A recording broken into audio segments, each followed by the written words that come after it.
우리는 교회에서 어떤 사람이 되어야 되는가? 이 질문을 오늘 요한 3서와 함께 살펴보려고 합니다. 교회에서 복음의 전달자가 있고 복음의 협력자가 있고 복음의 반대자가 있다. 이게 요한 3서가 그리고 있는 하나의 현실 교회의 모습이었습니다. 이 요한 3서는 요한이 쓰신 요한 1서, 2서, 3서 이렇게 세 개 중에 세 번째 건데 보통 우리가 이게 설교를 듣기는 쉽지 않은 그런 본문입니다. 사도 요한이 당시에 가장 잘 나가는 게 이 로마였죠. 그리고 그 로마의 속주 중에서 오늘날의 이 튀르키예 땅이죠. 튀르키예 서부에 보면 에베소라는 도시가 있었어요. 그게 당시 소아시아의 최대 도시였습니다. 아주 번화한 곳인데 거기에 살면서 제자들에게 전도해서 공동체를 세우기도 하고 또 자신의 제자들을 그곳에 보내서 자기의 가르침을 전달하고 복음이 서쪽으로 북쪽으로 전파되게 하는 이 복음 확산의 일을 요한 사도가 하고 있었습니다. 그래서 에베소를 거점으로 해서 주변에 있는 교회들에게 편지를 보냈던 것이 여러분들 요한계시록을 읽어보면 거기에 증거가 나타나 있죠. 그래서 에베소 교회, 서머나 교회, 빌라델비아 교회, 라우디아 교회 등등 7개의 교회 편지를 보내노라 했던 것처럼 이 소아시아에 있는 여러 교회들을 이 사도 요한이 돌아보면서 지도자를 세워주고 공동체가 잘못 가지 않도록 리더십을 행사하는 이런 일들을 감당하고 있었습니다. 그래서 사도 요한이 이 편지를 보낼 때 자기를 뭐라고 부르냐면 장로라고 불러요. 즉 교회의 전반을 돌아보면서 각자의 그 목양 사역을 잘 감당할 수 있는지 도와주고 점검해주고 리더십을 행사해주는 그런 자리죠. 그래서 요한 2서도 요한 3서도 장로인 나 요한이 당신들에게 편지합니다. 이런 말을 하고 있습니다. 그리고 아마 이제 나이가 드셨겠죠. 사도 요한이 오래 산 유일한 사도인데 다 일찍 순교하시고 그런데 자기의 그 형님 야고보는 제일 먼저 순교하셨고 동생인 자신은 제일 마지막에 죽게 되는 그런 운명인데 나이가 들어갈수록 순회를 하기가 힘드셨겠죠. 그래서 자기를 통해서 예수 믿은 자들이 제자가 되고 훈련을 받아서 순회 설교자가 됩니다. 그래서 아까 말했었던 그런 교회에 방문을 하면서 거기서 사도의 가르침을 전달하기도 하고 교회 문제를 해결하기도 하는 이런 방식으로 마치 신경망이 이렇게 연결되는 것처럼 에베소를 중심으로 그 주변에 있는 교회들을 목회하는 방식으로 복음을 전하고 있었습니다. 그런데 문제가 생겼습니다. 바로 그 교회에서 이 순회 전도자들을 받아들이지 않는 일이 벌어졌습니다. 그 지역에 왔을 때에 이 순회 전도자들은 사실 누군가 도와줘야만 복음을 전할 수 있거든요. 오늘날처럼 월급을 받는다든지 아니면 거처가 있거나 호텔 시설이 있는 게 아니에요. 그래서 가게 되면 그 성도들이 그들을 도와줘야 됩니다. 그런데 이 교회에서 그걸 끊어버린 거예요. 그래서 순회 전도자들이 제대로 복음을 전하지 못하고 철수하는 아마 이런 일들이 벌어졌을 것으로 보입니다. 근데 이게 그 단순히 개인적으로 그 사람들을 거절한 문제로 끝나지 않고요. 복음이 지금 확산되는 망인데 이 혈맥을 끊어버린 거예요. 더 이상 복음이 전파되지 않을 위기가 생긴 거고 더 나아가서는 그들을 가르치고 있는 이 사도의 권위를 훼손한 것이었습니다. 그래서 이 문제가 해결되어야 되기 때문에 이 요한 3서를 요한 사도께서 쓰게 되신 것, 그게 바로 요한 3서의 저작 목적입니다. 형식적으로 보면 가이오라고 하는 사람이 등장하는데 이 사람한테 편지를 쓴 것으로 돼 있는데 누구냐면 요한이 아주 사랑하는 그의 제자예요. 그래서 1절 말씀해 보시면 장로인 나는 사랑하는 가이오에게 이 편지를 씁니다 하고 사랑한다라고 말을 하고 덧붙여서 나는 그대를 진정으로 사랑합니다. 2절 말씀에 사랑하는 이여, 5절 말씀에 사랑하는 이여, 11절 말씀에 사랑하는 이여, 이렇게 5번이나 내가 사랑하는 가이오 나의 제자 이렇게 부르니 이 둘의 관계가 얼마나 밀접했는지 우리가 반드시 금방 느낄 수 있죠. 여러분들도 이거를 경험하신 분이 아마 있을 거예요. 내가 친구에게 혹은 나의 지인에게 복음을 전하거나 목장에 데려오거나 했는데 예수님을 이 사람이 믿게 되었을 때 오늘도 학습을 받은 분들이 있었는데 그 나를 통해서 교회에 오거나 복음을 듣게 된 사람이 자기의 믿음을 고백하는 데까지 갔을 때 이걸 데려온 사람은 말로 할 수 없는 기쁨이 여기에 있어요. 그래서 보통 누군가가 나와서 은혜 나눔을 하거나 할 때 누가 눈이 반짝반짝거리냐면 그 목장의 목자 목녀님들이 눈이 반짝반짝해요. 다른 사람들은 저런 거 저기서 왜 나누나 싶죠. 근데 그 신앙의 루트를 아는 사람들은 저 사람이 저렇게 고백하기까지의 그 눈물의 세월들이 있기 때문에 울컥하기도 하는 것입니다. 그래서 하물며 그런데 예수 믿고 구원받는다라는 자리에 그가 있을 때에는 그게 이 사람의 면류관인 거예요. 하나님 앞에서. 그래 내가 이 세상 살다가 하나님 앞에 갈 때에 주님 앞에 내놓을 게 뭐가 있어? 이 사람이지, 이 사람. 내가 기도하고 눈물로 도와주고 함께 사랑했던 이 사람이 예수님을 자기의 주인으로 고백했어. 그가 나의 상급이야 라고 하는 마음이 있게 되는 것입니다. 그래서 요한이 이 가이오 같은 사람을 뭐라고 부르냐? 내 자식 이렇게 부릅니다. 4절 말씀에 내 자녀들이 진리 안에서 살아가고 있는 소식을 듣는 것보다 더 기쁜 일은 없다 이렇게 얘기하죠. 그러니까 가이오 같은 사람이 자기 자식인 거예요. 요한일서 읽다 보면요, 여러분 성경 통독할 때 자녀들아 뭐뭐뭐, 아비들아 뭐뭐뭐, 청년들아 뭐뭐뭐 이런 거 나오잖아요. 근데 그 자녀들아가 애들한테 말하는 게 아니고요, 자기 제자들을 그렇게 말하는 거예요. 왜냐하면 한 사람이 예수 믿기까지 얼마나 힘들어요. 이건 사실 이루어질 수 없는 일이에요. 눈에 안 보이시는데 주님을 어떻게 믿어요? 근데 성령의 역사가 있잖아요. 마음 가운데 다가오잖아요. 그 예수 그리스도를 인격적으로 만나게 되잖아요. 그래서 그를 믿게 된 자기의 제자들이 이제 진리 안에서 살아가고 있는 거. 이 말은 뭐냐면 말씀을 가르쳤어요. 근데 그 배운 대로 살려고 발버둥 치고 있는 겁니다. 이게 진리 안에서 산다라는 말이에요. 이거보다 더 기쁜 일은 없다. 사도 요한이 이렇게 얘기를 합니다. 사실 이 요한의 기쁨이라고 하는 것은 사실 그 뒤에 하나님의 기쁨이 같이 서 있는 거예요. 그렇죠? 성경을 읽어가다가 사도 바울이나 베드로나 요한이 이렇게 하는 것을 보니 참 기쁘도다라고 말할 때에는 그 뒤에 서 계셔서 사도를 역사하시는 예수님께서 기쁘신 거예요. 뭐가? 한때 주님을 모르고 세상에서 방황하던 이 가이오가 이제 주님 안에 들어와 진리를 살아내려고 애쓰고 있는 모습이 너무 기쁘다 하고 하나님께서 말씀해 주시는 것과 같은 거예요. 요한이 요한 서신들을 읽어가다 보면 사랑과 진리를 굉장히 많이 강조합니다. 그래서 이 요한 사도의 별명이 뭐죠? 사랑의 사도다 이렇게 부릅니다. 그런데 처음부터 그랬을까요? 전혀 정반대의 별명을 갖고 있었어요. 보아너게. 보아너게는 무슨 뜻이냐면 우레의 아들들 이런 뜻이에요. 벼락치는 아들들이란 뜻이에요. 그래서 자기 형 야고보와 함께 요한에게 이 별명을 누가 붙여줬냐? 예수님이 붙여줬어요. 같이 사역하다 보니까 예수님이 야 너네들은 참 이 벼락 같은 형제들이구나 이렇게 지어주신 거예요. 그도 그럴 것이 사마리아에서 전도를 하려고 들어갔는데 사마리아의 한 동네에서 예수님을 배척했어요. 제자들을 배척했어요. 그래서 이 두 형제가 뭐라고 예수님한테 말씀드리냐면 예수님 지금 하늘에서 불이 내려서 이 동네 다 태워버리라고 기도할까요? 이렇게 말합니다. 예수님이 아서라 하고 말해요. 얼마나 과격한지 알겠죠. 물론 열심히 있는 거예요. 주님의 복음을 전하기 위한. 그러나 굉장히 날카롭고 급진적이고 과격한 방식으로 일한다는 것을 알 수 있어요. 또 이분들이요 과시욕이 있었어요. 이 형제가 주님 당신이 권자에 오르시거든 오른편에 우리 형님 왼편에 나를 앉혀주십시오 하고 부탁한 형제가 바로 이 우레 아들들 야고보와 요한이었거든요. 나중에 이 마가복음 9장에 보면 다른 사람들이 예수의 이름으로 귀신을 쫓아내요. 예수님 흉내내면서.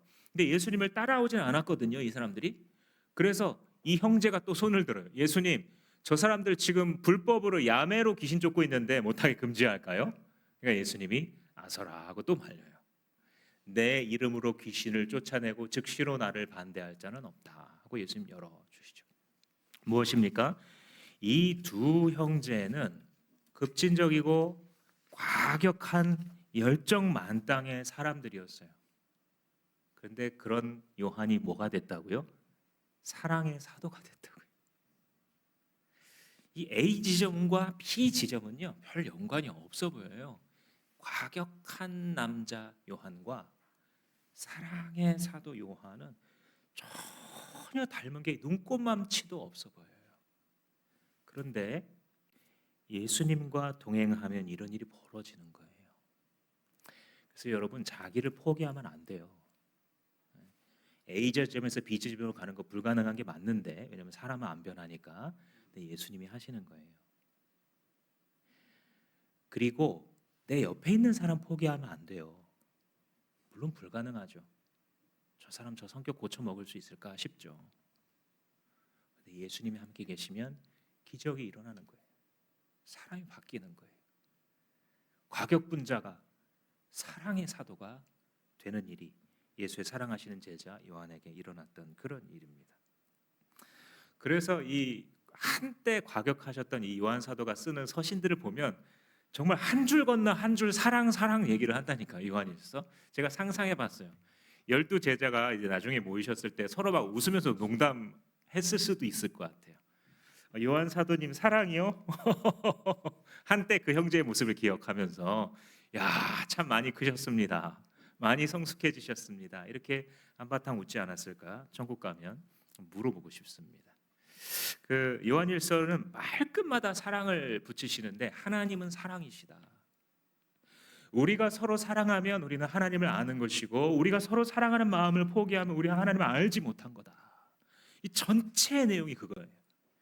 요한 2서에 보면 6절에 이런 구절이 있어요.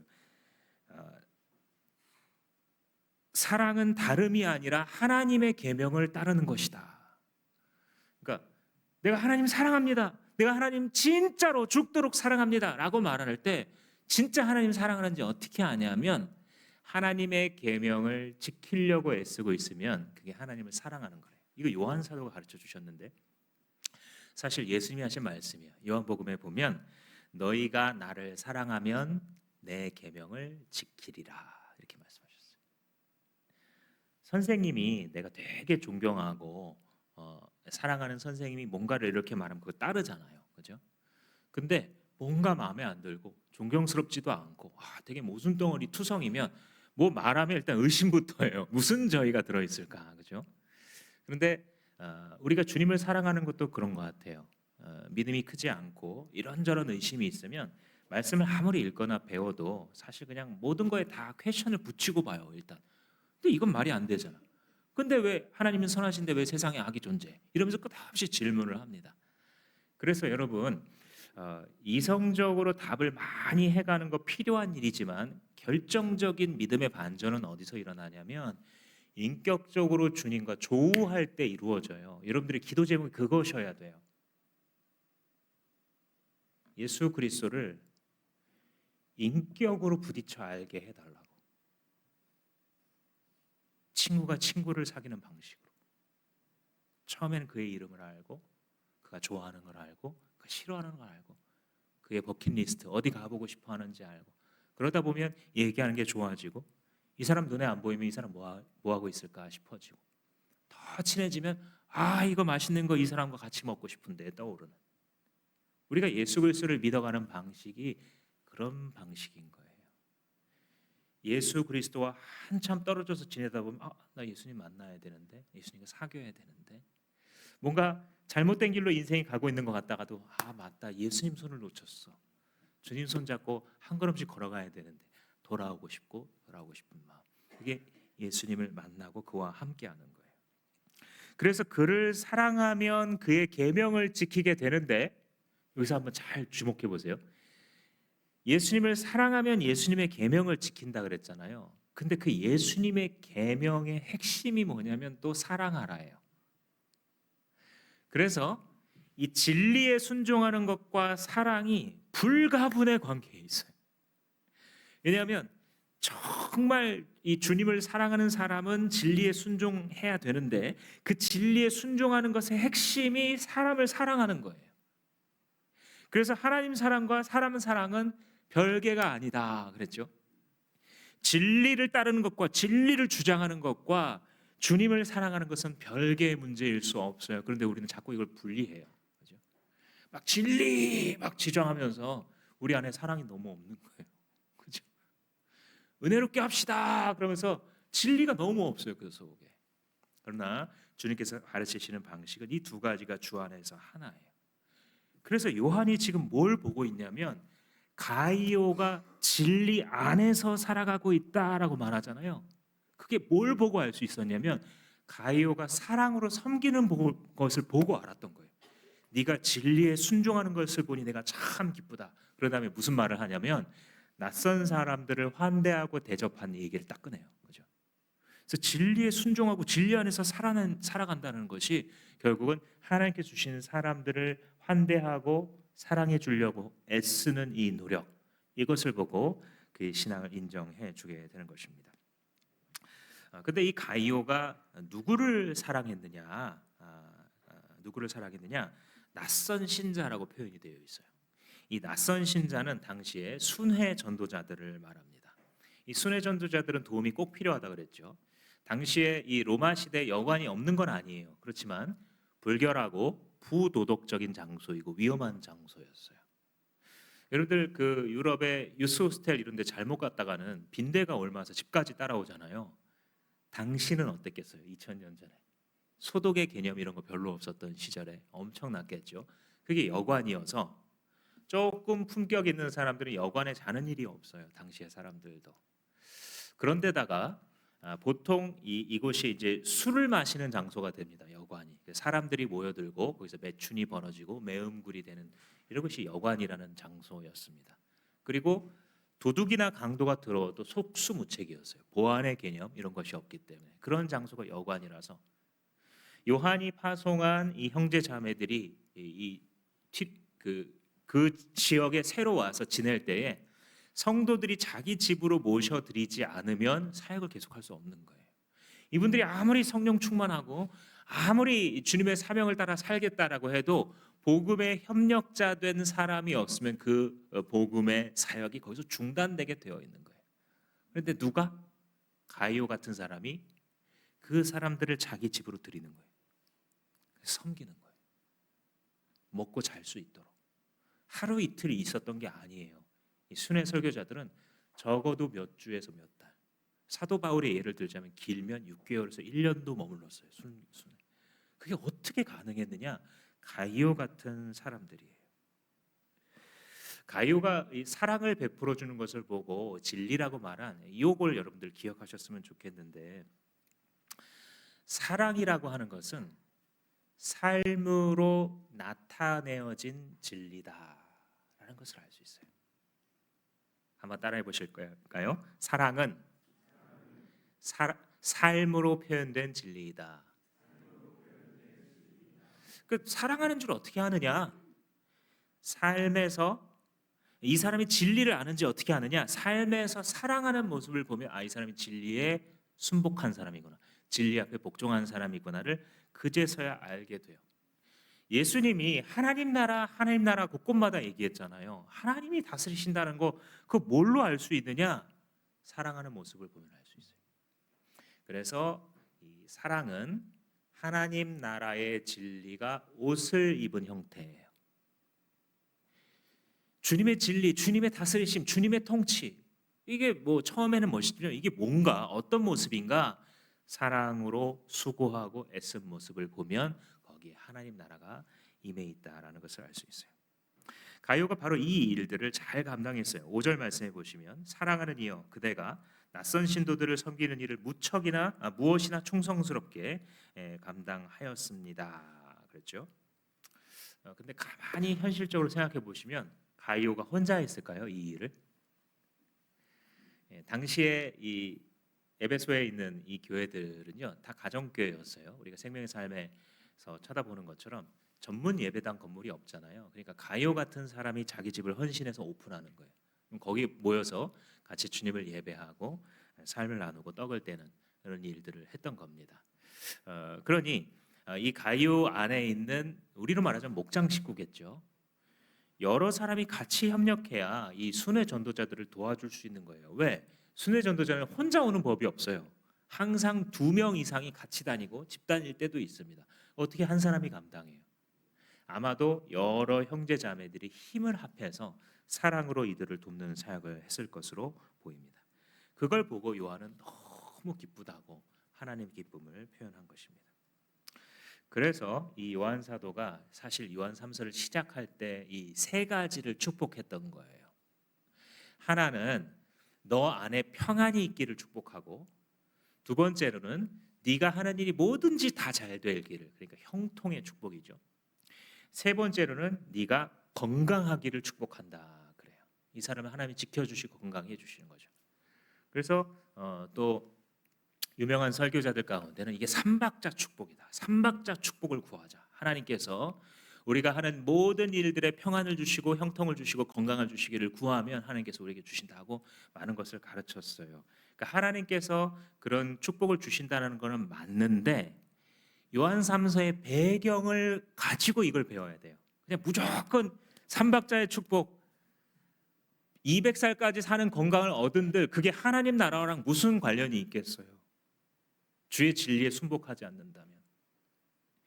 지금 하나님을 대표하여 서 있는 이 요한 사도가 봤을 때에 가이오가 하는 이 사역은 쉬운 사역이 아니었던 거예요. 그렇죠? 당장 한번 생각해 보세요. 목장 초대할 때 우리 집에 초대하려 그러면은 벌써 지저분한 게 눈에 띄기 시작해요. 분명히 이전까지는 안 보였거든요. 그래서 저는 목장 모임을 할 때마다 뭘 하냐면 의자를 다시 닦아요. 우리 집의 의자가 왜 이렇게 더럽지? 평상시에 전혀 안 보여요. 근데 목장을 호스팅하는 날이면 때가 너무 많이 끼어 있는 거예요.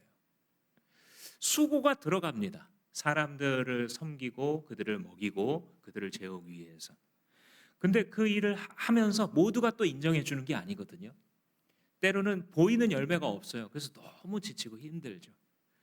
그래서 하나님 편에서 봤을 때 가이오와 같은 진리를 살아내려고 하는 애쓰는 제자가 그 길을 계속해서 걸어가려면 하나님이 축복해 주셔야 돼요.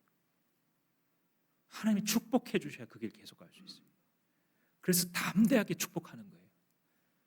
하나님께서 네가 하는 모든 일이 잘 되도록 형통케 하시기를 축복한다. 네가 어떤 상황 가운데 있어도 멘탈이 흔들리지 아니하고 평안함을 유지하기를 축복한다. 여러분, 예수 믿는 사람들이 이런 게 있어야 돼요. 하나님이 자기 기뻐하시는 종을 통해서 이런 걸 이루는 거거든요. 목자로 섬기시는 분들은요, 이런 자부심 가지세요. 하나님이 자기 종들을 이렇게 하세요. 실제로 하나님에게 헌신한 사람들은 헌신했지만 약하거든요. 인간이기 때문에. 그 헌신한 제자의 길, 사랑의 길, 진리를 사랑으로 구현해내는 하나님 나라의 일을 계속하려면 주님께서 건강하게 만들어 주셔야 되고요. 그 하는 일이 잘 되게 해주셔야 돼요. 이 세속적인 얘기를 하는 게 아니에요. 그래서 하나님께서 주시는 이 형통은 구약의 백성들이나 신약의 백성들이나 하나님을 따라 하나님 나라를 꿈꾸고 순종하고자 하는 자에게 항상 따라가요. 그래서 심지어 선지자들이 무언가를 외쳤을 때 그 외친 선지자의 그 예언에 응함이 없고 효험이 없으면 거짓 선지자로 알아라, 이럴 정도예요. 하나님께서 그 종의 자존심을 세우십니다. 물론 자주 짓밟힙니다. 자주 어려움과 고난을 견뎌요. 그러나 하나님께서 반드시 그 사람 다시 세우세요. 그 사람들이 궁금해합니다. 아니, 저렇게 어려웠었는데 그 사람이 어떻게 이렇게 변해 있지? 아니, 어떻게 그런 일을 당했는데 저렇게 평안함을 유지할 수 있지? 여기서 사람들이 띵 하는 거예요. 그래서 여러분들 영혼 구원하려고 애쓰는 분들은요, 이런 자부심을 가지십시오. 하나님께서 나를 평안케 하시고 형통케 하시며 강건케 하실 줄 믿습니다. 주장하며 기도하시기 바랍니다. 가이오가 그런 성도예요. 진리를 살아내고 있는 사람이에요. 사랑으로서 낯선 이들을 품고 섬기고 있는 그런 일을 했던, 사실 너무너무 아름다운 공동체죠. 여기까지만 읽는다면. 제가 새벽에 이 말씀을 짧게 전하잖아요. 그러면서 이게 금요일 본문이었거든요.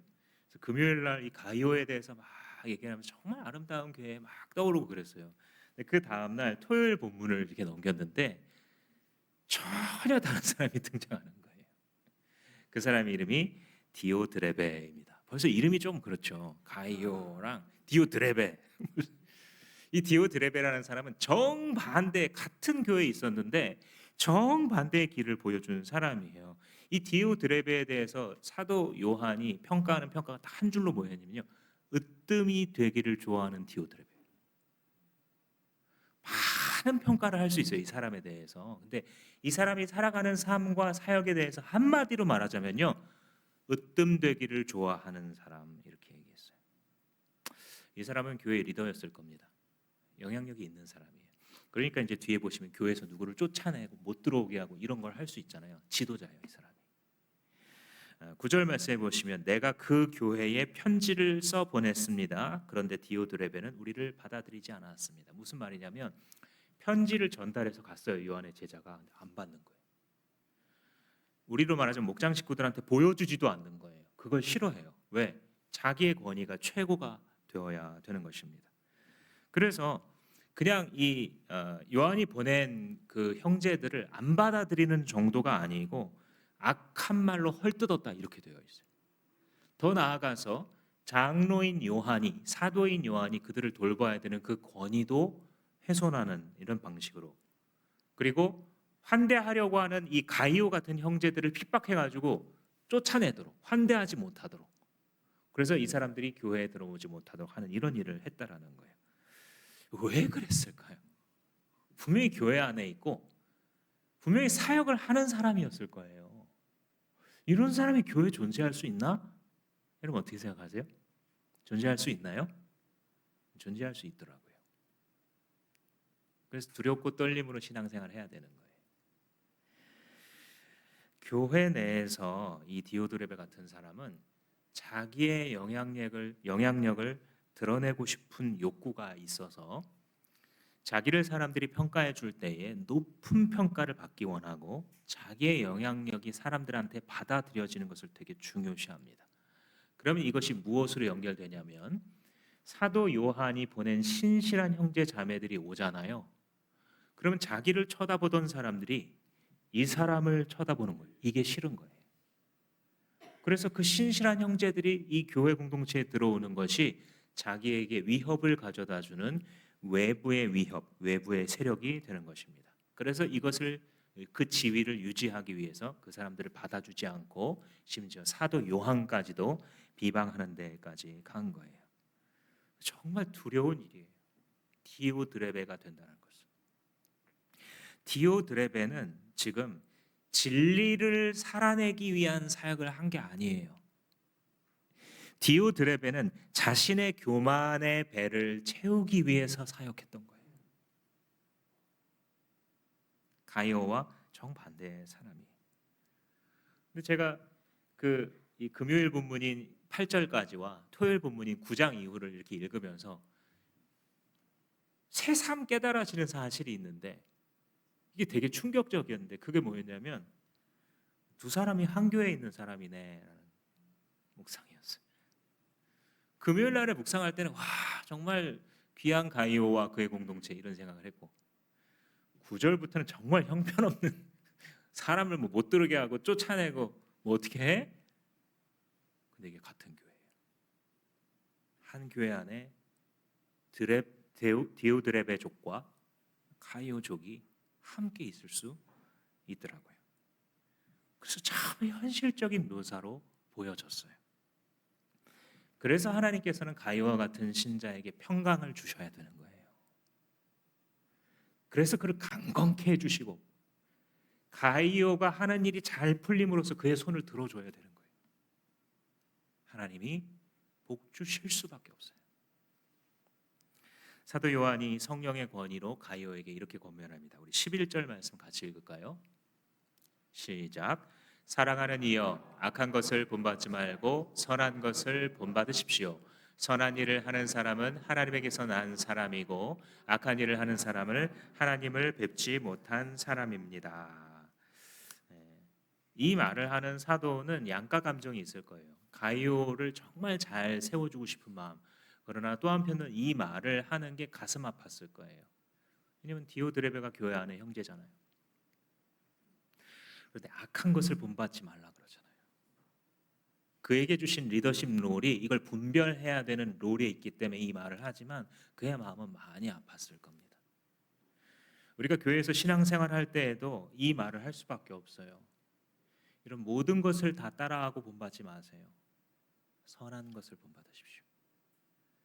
선한 모델을 마음에 품고 따라가십시오. 마지막으로 한 사람 짧게 말씀드리겠습니다. 데메드리오라고 하는 사람입니다. 이 사람은 사실 이 편지를 전달한 사람이 데메드리오였을 것으로 봐요. 왜냐하면 편지 중간에 갑자기 이름이 등장하고 이 사람 막 강력 추천하잖아요. 이게 무슨 뜻이냐면 이 편지를 들고 가는 사람의 에토스를 키워주는 거예요. 왜냐하면 이걸 전달하는 사람, 이 메신저가 이상하고 믿을 만하지 않은 사람이면 이 안에 있는 편지 내용을 믿기가 어렵겠죠. 그래서 이 요한의 편지를 전달하고 있는 이 데메드리오 형제가 정말 신실한 사람으로 인정받은 자다라고 얘기하는 거예요. 이 말이 무슨 말이냐면 데메드리오도 순회 전도자였던 거예요. 그래서 또 이 팀을 보내는 거예요. 아마 디오드레베는 이 데메드리오도 또 거부할 거예요. 그죠? 그런데 아마 가이오족들은 이 데메드리오와 그와 함께 오는 팀들을 또 환대할 거예요. 기독교 공동체에서 굉장히 중요한 게 환대예요. 환대. 초대 교회 이게 가득했어요. 어느 도시에 가도 믿는 사람들이 우리 집으로 오라고. 현대 기독교가 거세해 버린 것이 환대의 정신이에요. 그래서 능력이 사라졌습니다.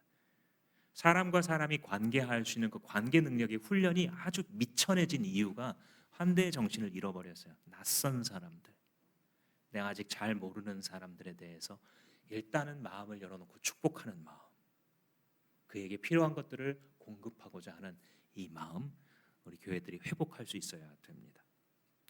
그래서 그를 강력 추천하면서 데메드리오는 믿어도 돼요. 그를 집에 들이셔도 돼요. 이상한 사람 아닙니다. 그는 굉장한 하나님의 신실한 형제입니다. 이런 얘기를 해요. 한마디로 검증된 일꾼이에요. 여러분 가끔 그런 거 경험하세요? 원래 생전 보지도 못하던 사람이 근데 크리스찬이에요. 다른 나라에 살거나 그래요. 근데 이제 만났는데 얘기를 보니까 얘기가 통하는 거예요. 하나님 사랑하고 정말 순수하게 주님 나라 따라가고 싶어요. 그때 마음이 어떠세요? 와, 너무 좋다 이 사람. 이러면 마음 딱 드시죠. 경험해 보셨어요?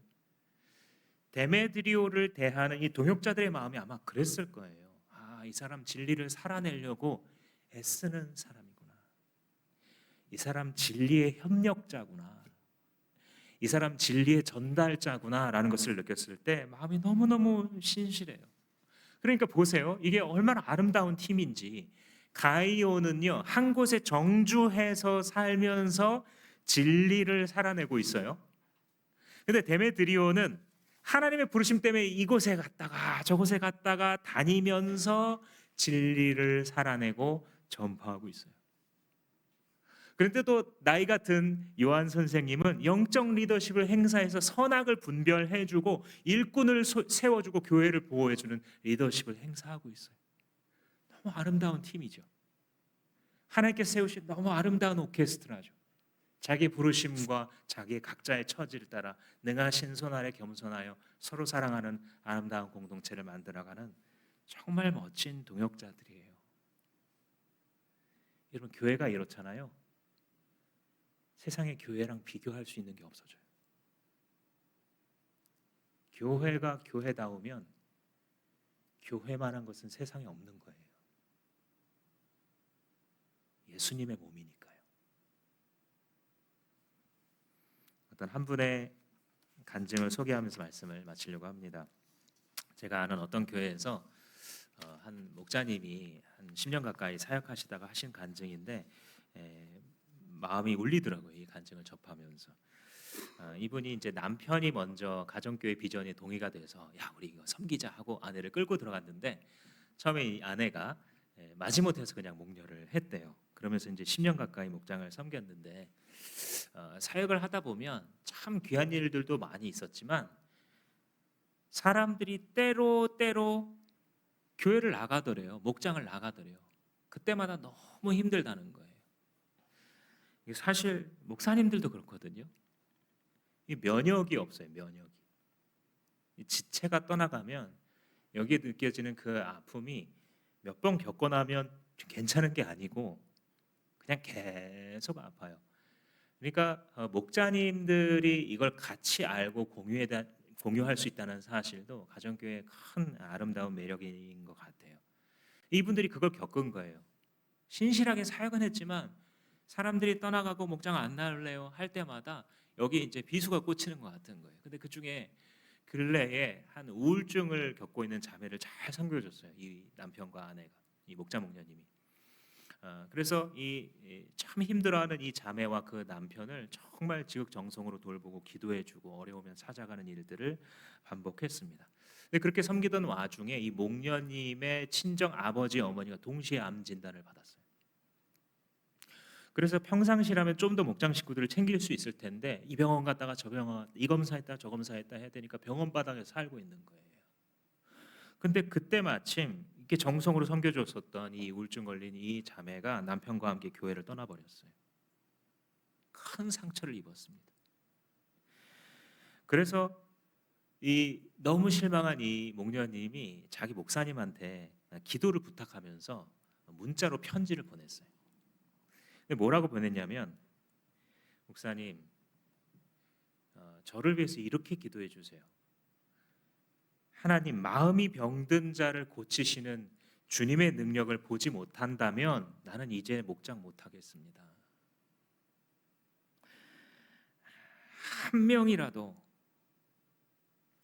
사울이 다메섹에서 뒤집어져 가지고 인생이 뒤집어졌던 것처럼 그런 기적을 보지 못한다면 난 더 이상 이 짓을 못하겠습니다. 하나님께서 개입하신다. 하나님께서 보고 계시고 개입하셔서 사람을 바꾸신다라는 이 기적을 그 사람들을 위해서가 아니라 나를 위해서 좀 보여주십시오. 주님께서 그걸 한 번만이라도 보여주신다면 우울증 환자 100명이 오더라도 그 한 명의 기적을 위해서 내가 살 수 있겠습니다. 이런 식으로 기도 부탁하는데 사실은 하소연이죠. 그렇게 함께 2달 동안 열심히 기도했대요. 그런데 응답해 주시지 않더래요. 그때 성경 통독을 하고 있었는데 이제 순서에 따라서 사도행전을 읽을 차례가 됐어요. 1장 1절을 읽는데 평상시에 눈여겨보지 않았었던 한 단어가 들어오더래요. 데오빌로여 내가 먼저 쓴 글에는 라고 하는 대목이었어요. 우리가 아는 것처럼 의사인 누가가 누가복음과 이 사도행전을 기록을 할 때 누가복음 24장과 사도행전 28장을 합쳐서 총 52장을 단 한 사람인 데오빌로에게 하나님이 당신을 얼마나 사랑하신다라고 하는 사실을 증명하기 위해서 기록했던 거예요. 이 편지를. 근데 그게 이 목녀님의 마음을 쿵 하고 쳤습니다. 그리고 하나님의 음성이 들리는 것 같았어요. 누가가 그 한 사람에게 나의 복음을 전하려고 이렇게 길고 긴 편지를 기쁨과 떨림으로 쓴 것처럼 너는 나의 사랑하는 이들을 위해 내가 그들을 얼마나 사랑했는지 나 대신 써줄 수 없겠니? 이 생각이 머릿속에 떠오르는데 어린아이처럼 울었대요. 한참을 펑펑 우는데 왜 그렇잖아요. 우리가 무슨 생각이 들면 조금은 신앙적인 것 같으면 이게 하나님의 뜻인가 싶기도 하고 그냥 내가 너무 개인적으로 해석하는 건가 싶기도 하잖아요. 근데 이때는 이 목녀님이 이 음성이 너무 생생해서 오히려 무슨 생각이 드냐면 하나님 참 너무하시네라는 생각이 들더라고요. 여기서 더 하라고? 이미 공부를 열심히 하고 있는 사람에게 이만큼의 숙제를 더 얹어주는 것 같아서 하나님이 그걸 원하시는 거는 같은데 하고 싶은 마음은 없더래요.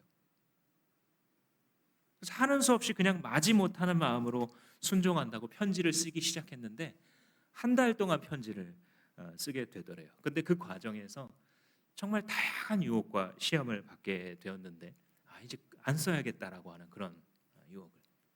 근데 그 중에 제일 큰 고비가 남편으로부터 왔대요. 이 자매가 너무 하도 안타까워가지고 남편한테 아니 뭘 좀 어떻게 해야 되지 않냐고. 나는 지금 어머니 찾아갔다가 아버지 찾아갔다가 병원 바닥에 살고 있는데 뭐라도 해야 되지 않냐고. 사실 남편한테 이렇게 타박을 한 거죠. 그러니까 그 남편이 그렇게 대답하더래요. 내가 아무것도 안 했겠냐고. 그래서 말을 들어보니까 이미 여러 번 찾아간 거예요, 그 가정을.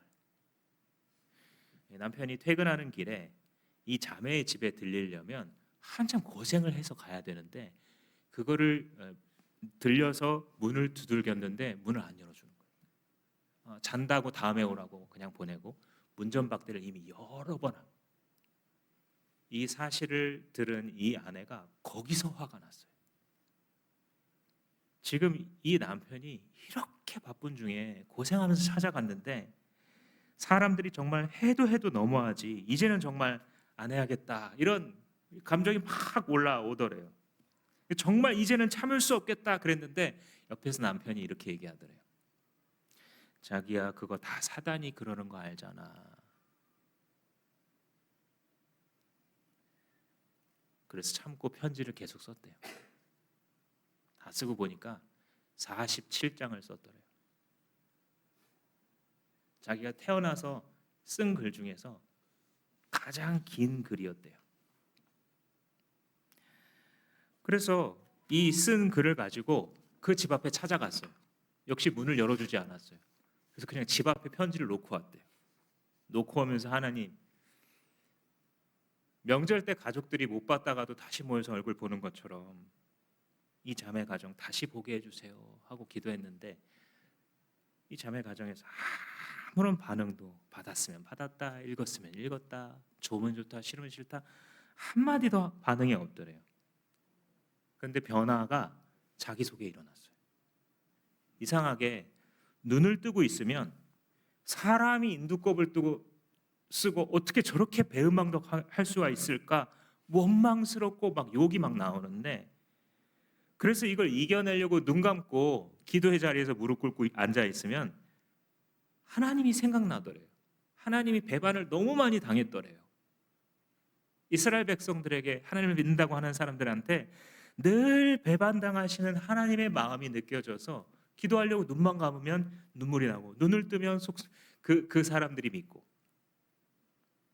눈을 감아서 기도하려고 하면 하나님이 속상하시겠구나. 하나님이 속상하시겠구나. 그러면서 깨달은 게 이 목녀의 자리가 나한테 정말 유익한 자리구나. 내가 만약에 목녀가 아니었다 한다면 절대 경험하지 못할 것을 나는 지금 경험하고 있는 것이구나. 자기의 백성 이스라엘에게 계속해서 배반당하셨던 하나님의 그 속상한 마음과 죽어도 사랑하겠다고 호언장담하던 베드로가 3번씩 주님을 부인할 때 예수님이 어떤 아픔을 느끼셨을까? 기도하면서 하나님의 마음이 전달되어 오고 그 마음이 치유되기 시작했어요. 기도하고 기도하면서 사람을 품어야겠다라는 생각을 갖게 되더랍니다. 그 편지를 두고 온 뒤 한 달 정도가 지났을 때 그 두 사람이 다시 돌아오더래요. 그리고 마치 아무 일도 없었다는 듯이 아무렇지도 않게 목장 모임을 지금 하고 있대요. 사랑하는 주마음교회 교역자 여러분, 교회는 복음이 달려가게 하도록 하기 위하여 예수께서 세우신 사랑의 공동체예요. 우리가 사역의 열매를 책임지거나 사람을 바꿀 수 있는 능력이 있는 것은 아니지만 우리는 최고로 아름다운 최고로 강력한 계명을 받았어요. 서로 사랑하라. 사랑할 수 있는 능력은 없어요. 근데 애쓰는 거예요. 깊이 사랑해 보려고. 정말 사랑스러운 사람 사랑하는 거 그거는 이방인들도 하잖아요. 그렇지 않은데도 깊이 서로 사랑하도록 예수님께서 주마음교회 지체 여러분들 한 명 한 명을 부르셨습니다. 사랑하는 여러분, 교만을 경계하십시오. 사역자들을 존경할 자들로 생각하십시오. 낯설고 어색한 사람들을 환대하십시오. 무엇보다 목자님들은 기도하십시오. 하나님이 아니고서는 사람을 바꿀 수 있는 능력은 우리에게 없기 때문입니다. 시간 다 같이 한번 기도하시겠습니다.